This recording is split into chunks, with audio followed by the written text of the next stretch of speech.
first episode since the end of lockdown. As you can see, we're finally back together in the same room and it feels really nice. We're also joined by our friend, Busayo Twins. Yes, and I'll introduce Busayo first because she's a really incredible individual. So Busayo is a social political commentator who uses social media platforms to introduce and break down important topics and analyze the everyday climate. She is also a policy officer and a social action youth worker who gives a voice to disempowered youth and gives voice to the young people. So Busayo, thank you so much for coming today. Thank you for joining us. So we'll kick off today's episode by talking very generally about racism in the UK and in the US as well. So obviously there's currently an extraordinary movement that started in the US and it spread in the rest of the world, and it stemmed from the death of George Floyd and also Breonna Taylor and Tatiana Jefferson, to name a few. And it's one that's geared towards, racial justice and social equality. So how about you give us a bit of an introductory view just for our audience who may not be fully familiar with the current climate of racism in general in the US and in the UK, and more specifically how it's shown in institutions like the police or healthcare or education. So basically in the US, as you said, unfortunately the murder of George Floyd highlighted the institutional racism within the police force and how Black people their relationship with the police in general, which sometimes ends in death. And I think it sparked and highlighted the different relationships Black people have with different institutions, namely the healthcare sector, and how both in the UK and the US, like Black women are more likely to die from childbirth, and they're seen as stronger than maybe their white female counterparts, which stops doctors giving them the right medicine and they die unnecessarily. You've got a lot of Black and minority ethnic people in both countries locked up disproportionately to their population and being sentenced for like more minor crimes than their white counterparts, and especially for drugs. And I think the movement, of course it started from George Floyd, but generally it was to highlight and capitalise off the fact that there's just so much injustice in terms of like racism, and I think people were just fed up, and the pandemic was a perfect opportunity for people to refocus their attention on what's really important and the state of our world, really. Interesting, So to touch back on the protests that happened during the pandemic, as you said, it was during a time where the world completely stopped and we had no choice but to look at what was happening, and it was extremely shocking. I mean, we've seen these deaths happen before consistently in the US, and it's been a huge problem, but at this point in time it was I mean, the feeling that you felt when it all culminated in protests, right, coming out, because there was just so much anger and it had to come out in some way, right? And the Black Lives Matter movement is different to the Black Lives Matter organization, and I think neither of those two were quite prepared for what was going to happen, because it was just so sudden and so violent in the way that it came out. And how do you then translate a protest, for example, into a movement, concrete actions, into what people want? Because it's very hard to summarize all these things into one, right?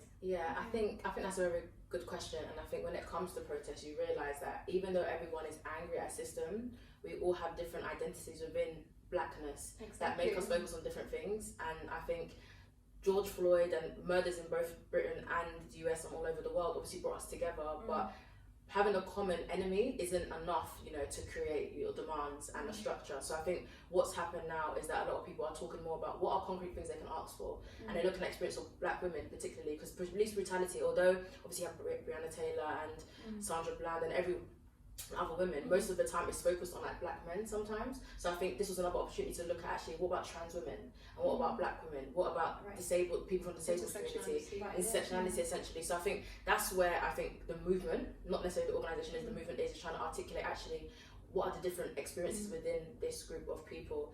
So it's really difficult. It requires an assumption that everyone will care about everyone's intersection equally. It requires I guess foresight and strategy as well, because when you're economically disempowered, it's really difficult again to mobilize resources and to have the ear of powerful people. If you haven't got access to to important ears, you can just be protesting all you like. But if the government doesn't see you as a force to reckon with, they can ignore you. Allies, you need to educate yourself, because we're saying all this stuff and no one's listening. So it's time you being complicit now is actively you understanding what's going on or being aware of what's going on, but not using your privileges. So I think that was a big call now, was to be translating that protest into strategy, really. But I think also going on that is there becomes an assumption, I found at the beginning of this movement, that a lot of white people would say, oh my gosh, I can't believe this has happened, please tell me what I can do better. And although that's nice, it's like you said, you do also need to educate yourself. It's not people of colour's responsibility to purely teach you. It has to be both ways, sharing of resources, but also taking the initiative to actually teach yourself. And I think that's when the power of social media has come in as well.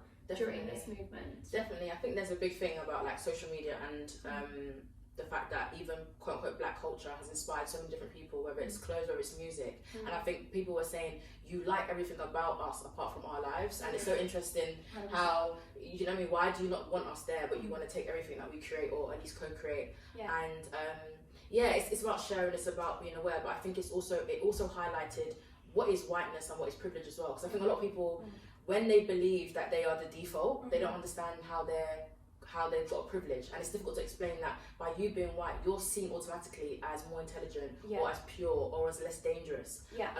You can be isolated from this. Like I don't need to educate myself on racism because it's my reality. Whereas for someone to have the privilege of having to only study racism just because they want to give back, that's a privilege. Just like when we talk about the patriarchy, some men have to step outside themselves and be like, what is this? Because they don't experience it every day. So it's looking at it as, how do we articulate what the white experience is? Yeah, and we'll talk about whiteness and privilege in a bit because it's a huge part of the movement. Before we do, I think there's one of the biggest protesters' demands has been defunding the police. And I follow a number of people on Instagram, and some of them, they're all across the spectrum from very conservative to very liberal, and I love that, and I love getting all the different reactions and views on that. I think there's a severe problem with the messaging around the defunding the police. Can we just clear out that defunding the police does not mean not having police? Can you give us a little bit of do you know what?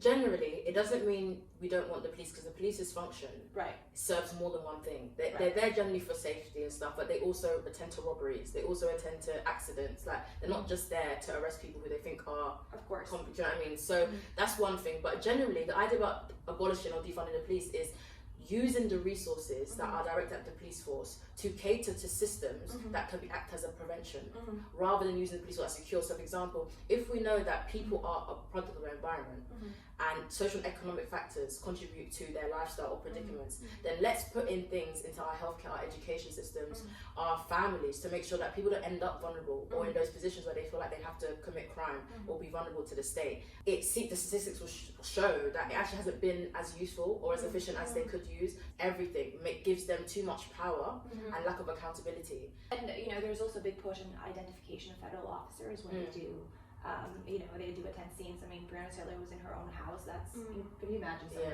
walks in here, there's a bit of a miscommunication and it's incredible. It's really just frightening. It's really frightening, and going back to whiteness and privilege and complicity, and that's a little sensitive, and maybe for a number of people watching, we understand that being not racist is very different to being anti-racist.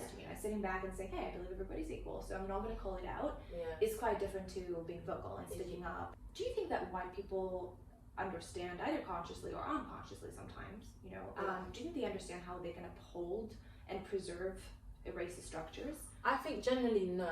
To be quite frank, I think the system of racism dating back hundreds of years, and most particularly when you look at the Opium Wars of China or the transatlantic slave trade, the average white person didn't see that. So they haven't been taught a lot about their history, and their history has been whitewashed to raise the self-esteem of white people for a lot. So that's why they're so proud of the World War II, because they believe they came to save Jewish people. They're so proud of all their contributions because they believe that's the role they played as people who are the defender of progression. So when you talk about privilege, for them, they feel like they've earned their valor, they think they've earned it, and don't understand actually whiteness goes so more than that. It's something that is the fact that you're default. Right. And I think when you understand it as not you having more than me necessarily, even though there's economic indicators to say so, it's the default position. So when we talk about white people, some people don't know what whiteness is, but they know what blackness is. And so that's why it's difficult for them, because they don't have honest conversations.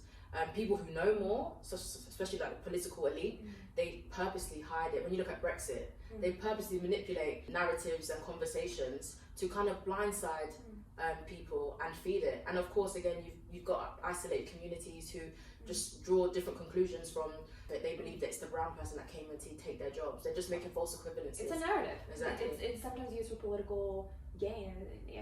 Exactly. So I think white people are understudied, and I think they spend a lot of time in academia studying other cultures. And I know a lot of the default stuff they teach us is basically white history, but they don't talk about in the lens of whiteness. Yeah. What is the solution to that though, and how do you really uphold an anti-racist identity? Because we're coming to realise that that's what's important at this point in time. We have to speak up when we see things going wrong. Yeah, I think first of all, people always say it's the acknowledgement of the inequality in society and where it stems from, and understanding that racism is here, and what racism is and how it manifests in different systems and different interactions. Once you know that, you can then start asking about, of course, I said the root issues, and then just making a decision about the power that you have. So all of us have different identities. So even though we might be women, then some people are Indian women or Nigerian women or white women or Irish women, whatever. So you have to look at, even within my group of people who also might have an oppression, where is my privilege held? I can also say that even though I'm a black woman, and what racism is and how it manifests in different systems and different interactions, once you know that, you can then start asking about, of course, I said the root issues, and then just making a decision about the power that you have. So all of us have different identities. So even though we might be women, then some people are Indian women or Nigerian women or white women or Irish women, whatever. So you have to look at, even within my group of people who also might have an oppression, where is my privilege held? I can also say that even though I'm a black woman, how can I use my position, and whose ear do I have? Even if it's work, even if it's a neighbour, even if it's a child, how can you influence someone to think differently? And I think that's what you have to do to actually believe that you can make change, or you're responsible. And I think because people don't believe that, no one here today created, I guess, racism. So people don't feel like they have agency in it. They feel like, yeah, that's what happened. It's Yeah, a structure. It's in the past. So I can just benefit off the system because I didn't create it. And then you remove yourself from agency, rather than saying, actually, I'm here, I benefited off all those 100 years ago. Yeah, and it's interesting because you saw on social media a number of people did acknowledge that we're here to listen, we're here to learn, and even things like this where we're learning and we're not experts at all. But then also a number of people, and that's controversial, posted the Blackout Tuesday. Also, they were hashtagging it as Black Lives Matter, and people from Black Lives Matter movement were saying, please do not do this because this does not give access to the resources that we have. Did you see any other wrong ways of supporting the movement that you thought, hey, this ain't the best way to do that? I think I'm sure there's plenty of wrong ways to support the movement, but then who really determines what's wrong and what's right? Because as you were saying, within that structure, there's like so many different identities, so people can only do things from what their perspective is, right? Yeah. I think I wouldn't necessarily say there's a wrong way to do it. I think there's people who have particular priorities. People come from all over the world who support Black Lives Matter, the sentiment. And so they have a particular immediate environments for which they feel like they're doing something that is doing something well. And to other people, it might not make sense. Like when people hashtagging Black Lives Matter during a blackout, no one was to know that they were, messing up the logistics in what's happening in America. So I don't think it was wrong. I think it's just the nature of protests coordinating that. And everyone is in the learning process right now because this is unprecedented, and everyone is now saying, okay, we're going to listen to you. What are you going to say? And no one is quite sure how to get that message across or what message they want to get across yet. And different people have different messages as well. It's about authenticity in the end. There's no right or wrong way, I feel like. Exactly. Do you think it's fair to say, if you show up imperfectly, at least you did show up?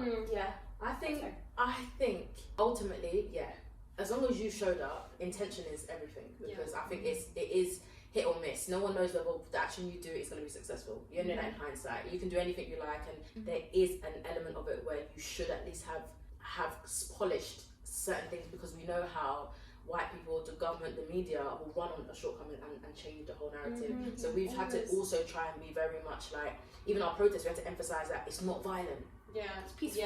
But we're fighting social injustice and people dying and people being sick and people suffering. But we are the ones who have to promise society that we're not going to be violent. Do you know what I mean? Going back to the prejudices and the stereotypes. Exactly. So we know, as much as we think that it's not right for them to talk about violence when there's state violence against us, we know that actually we have to assume that no one's on our side as well, and be like, okay, if it's just us, how can we articulate this? How can we protect the narrative? So that's why some people do get angry. It makes me think that though, like our experience as millennials might be kind of different to say our parents, because they would be, well, I don't know about your parents, but mine aren't really on social media, for example, so they would be experiencing this movement mainly through the mainstream news, which I don't think has provided like a full narrative, and depending on which newspaper or TV channel you watch, isn't necessarily being favourable. Whereas I feel on social media, you've been part of this whole community, I've seen amazing videos, you know, things go viral of just a girl filming a video in her bedroom, but she makes such great points that, you know, we've all seen it, but say our parents or other generations haven't seen that. I think we're going to be the generation leading going forward, so as long as we have that experience, which is maybe fuller, that's better. We live in an echo chamber though, don't we? So even because of the university that we went to and the workplace that we work, we are in probably the 1% of people who have a diverse mix of people who are exposure to this conversation. I don't know people willing who to have the conversation. or willing. Do you know what I mean? There's a lot of people who didn't see George Floyd's picture. There's a lot of people who didn't come across it, or the narrative accompanying it wasn't that it was tragic. It was that someone died. So all they saw was the protest. Exactly. That's all they saw. They saw the statues and they're like, oh my god. So this looks violent. I want to sit this one out. Exactly. So there's a lot, and I feel like the media play a big role, and I think that's where people need to start thinking about actually what is my role in engaging in certain platforms as well, and all that kind of stuff. So one of the first movements that I feel came out as like a counter movement to Black Lives Matters was the All Life Matters, explaining why that's wrong in a very basic way. Was that, say you have a street and there's one house on fire, do you expect the firemen to go over all the houses with hoses? Of course not. But it does bring up the discussion, of course, there's been many what about, you know, different minorities have voiced what about us. How do you feel we go about that as a topic as well going forward? I don't agree with that. I know. I think if you don't laugh, you cry at these things, because it is quite funny that someone's knee-jerk reaction to someone saying they want the rights that you already have is attacking or putting your rights in danger. I think ultimately Black Lives Matter, and it's a shame that we have to say it, but because there's clearly some people out there who genuinely don't know, is saying that our lives matter, but clearly in terms of all key statistics or major statistics, it doesn't seem like it matters to the state or to our peers. And we're trying to say, remind you that our lives do matter. Our lives matter too. Do you know what I mean? Yeah, we remind you that, you know, Black Lives Matter because you've shown us otherwise. Yeah, exactly. And there's another movement, the Blue Lives Matter. Yeah. So what do you have to say to people? Hashtagging Blue Lives Matter. Blue Lives Matter is about police lives matter. Again, I think it's people who are consciously, I would say, but some might say unconsciously, just antagonising the movement. I feel that people don't like, white people are uncomfortable with the fact they haven't got access to a group, and they're known to take up space, and they're known to be able to access everything and talk on everything. And it's not talk about academia in terms of studying.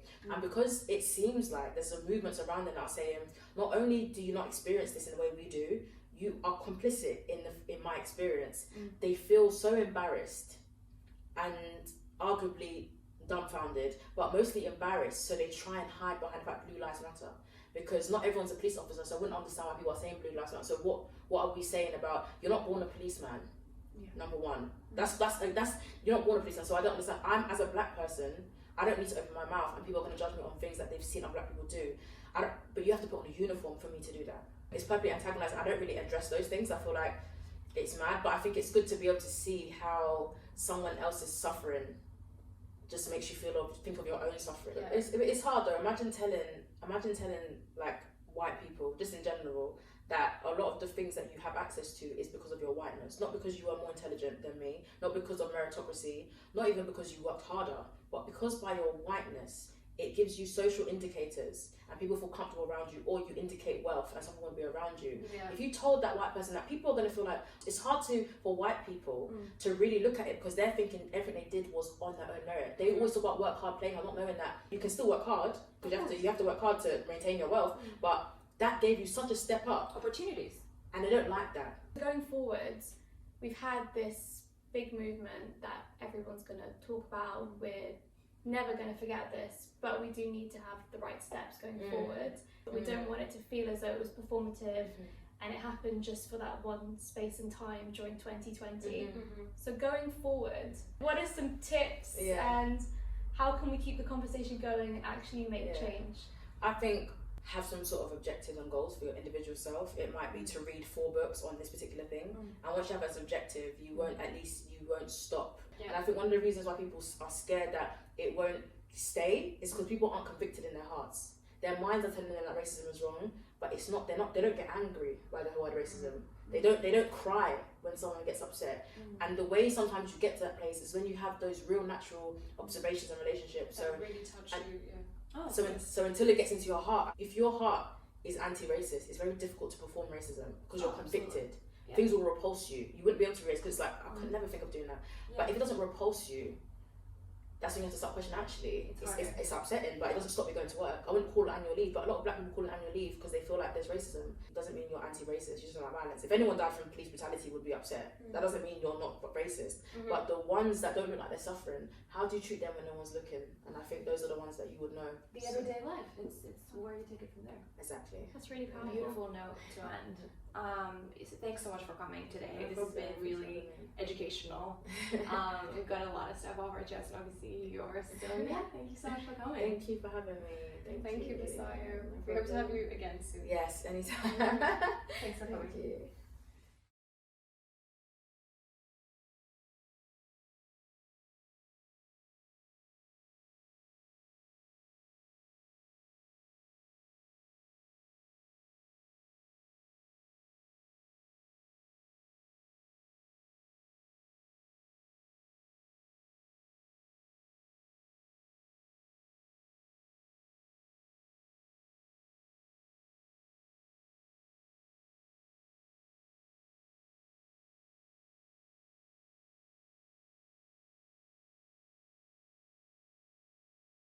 And I think one of the reasons why people are scared that it won't stay is because people aren't convicted in their hearts.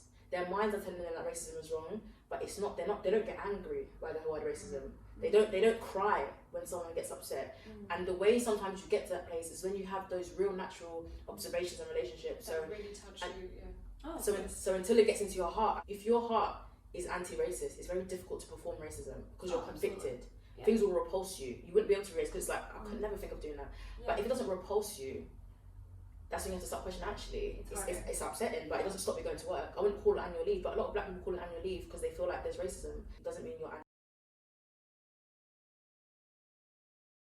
We understand that being not racist is very different to being anti-racist. Yeah. You know, sitting back and saying, hey, I believe everybody's equal, so I'm not going to call it out. Yeah. It's quite different to being vocal and speaking up. Do you think that white people understand, either consciously or unconsciously sometimes, do you think they understand how they can uphold and preserve racist structures? I think generally no.